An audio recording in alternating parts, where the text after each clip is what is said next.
Iowa Republicans are extremely worried about the 2026 Iowa Senate election as speculation grows that Senator Joni Ernst will not run for re-election in 2026. Although not confirmed, there is a lot of speculation that she will not run for re-election in 2026. And the GOP faces a tough spot if Ernst, who is a strong incumbent, steps aside in a state that has trended red in recent years but still has remained competitive in midterm elections. Now, her potential exit could shake up the Senate race, leaving Republicans scrambling to hold the seat. But today we're going to break down exactly why this is a critical decision and what is at stake for the GOP in 2026. But there's lots of reports. We have reports from Politico, from Punchbowl, suggesting that incumbent Senator Joni Ernst of the state of Iowa is considering not running in 2026, with Senate Republicans and the White House bracing for her potential exit.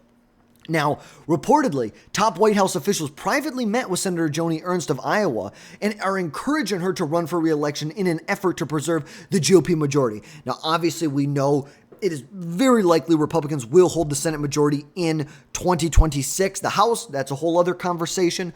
But as far as the Senate, we don't need another reason to make this more competitive. There is no need to throw a bone to the Democrats right now. There just isn't. We don't need to give them anything to get a foot up on the Republican Party.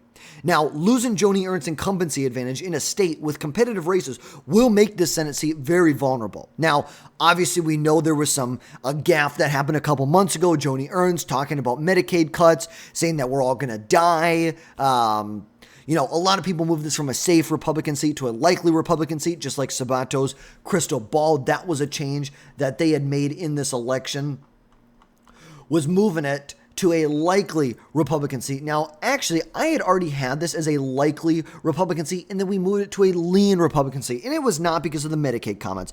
That was one piece of it. There was a lot of other things that were going on. A lot of other things. Obviously, we know that if she doesn't run, this will be a close election. Democrats got J.D. Scholten. He's a formidable Democrat in the state.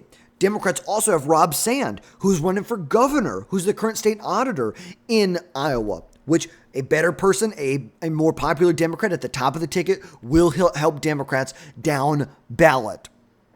And they are capitalizing on Joni Ernst's missteps here and eyeing a flip in the state of Iowa. Now, ultimately, she is facing a slight primary challenge right now from a former state senator, Jim Carlin. Ultimately, nothing's good. That's not going to weaken her in a GOP primary. It's just not.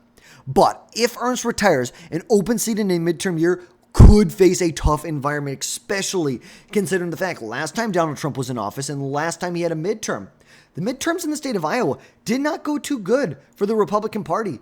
They lost 2 seats and lost the popular vote in Iowa. In the House races, they lost it. They lost by almost 50,000. Look at this. This is a seat that voted for Steve King by almost 23 points. Votes for Steve King by 3 points. You see each of these. This is an 18-point and a 7-point advantage for the Republican Party. It is erased in a matter of 2 years. 2 years. That's all it took. Now, do I think it's going to be as bad? No, I don't. I really don't. And you may ask why. Here's the thing. Right now, Democrats roughly have about a 2.5% point advantage over Democrats or over Republicans in a generic congressional ballot polls that have been taken. A generic congressional ballot, Democrats are up 2.5 points. Go back to 2018. Look and see where Democrats were in 2018. If you look, and actually it would be 2017, July of 2017, you can see right here that Democrats in July of 2017 have roughly a 9-point advantage over the Republican Party. A 9-point advantage. 9 points. Let's go back now. Go back to 2026. Democrats are only up by 2.5 percentage points. That's it. 2.5 percentage points. That is nowhere near what we were looking at from what we saw back in 2018. It's just not. It is a much different world we are looking at right now. But if Joni Ernst decides not to run, there are people who could step in and who would run.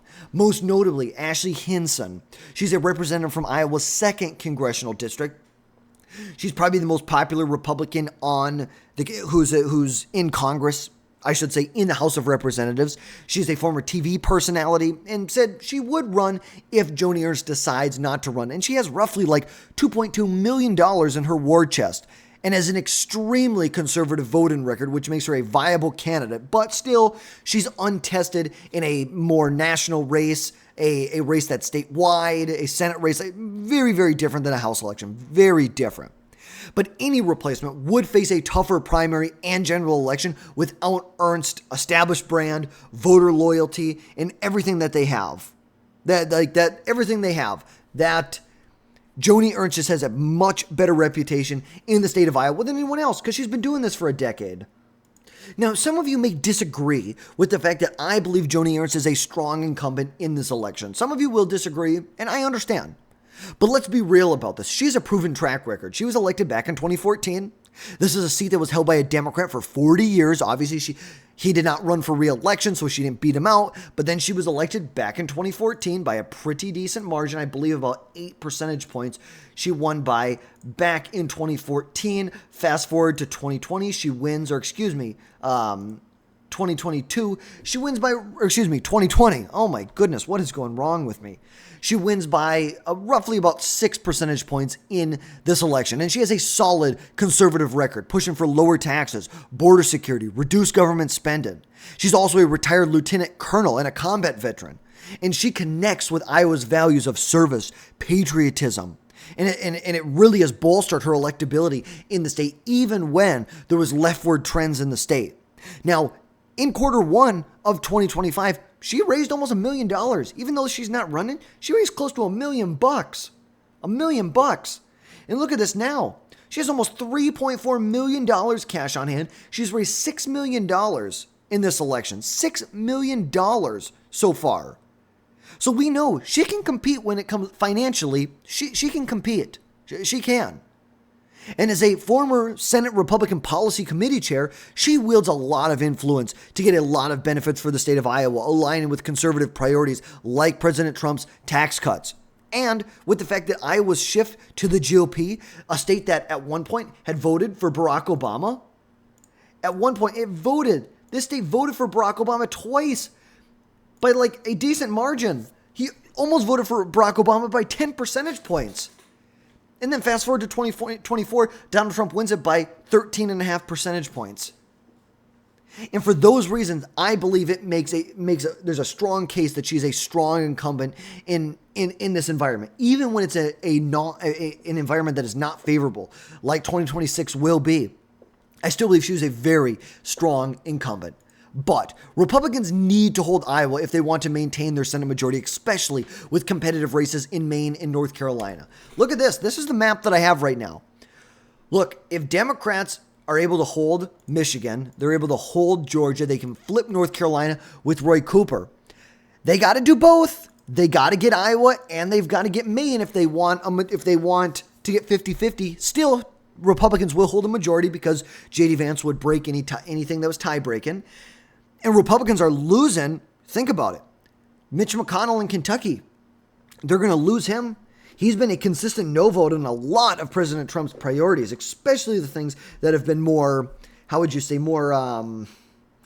the line. When you really, he wasn't a reliable vote. Republicans have more reliable votes than they did. But still, I think Iowa, I don't see Democrats winning it, even if Joni Ernst doesn't run for re-election. I still think that that Republicans hold it, but it will be a lot tougher. Republicans will have to put a lot more resources into the state of Iowa if they want to hold it, if Joni Ernst does not run in this race. Now, a loss in Iowa, a red-leaning state, would signal weakness in the GOP's Midwest stronghold. And like we said, 2026 could mirror 2018 when Democrats flipped 3 Iowa House seats, marking that this is critical. This is very, very critical. But Republicans are extremely worried that Joni Ernst's potential decision not to run in 2026 will hurt them. And as a strong incumbent, Ernst brings name recognition, fundraising, and a conservative credentials to the table that are hard to replace. Without her, the GOP faces a tough spot, with Democrats smelling blood and primary challengers complicating this race. But folks, we're going to be here every step of the way to bring you updates of what's going on in this race. As always, folks, though, drop down below, hit that subscribe button, make sure you never miss under the video from us again in the future. And folks, we will catch you next time.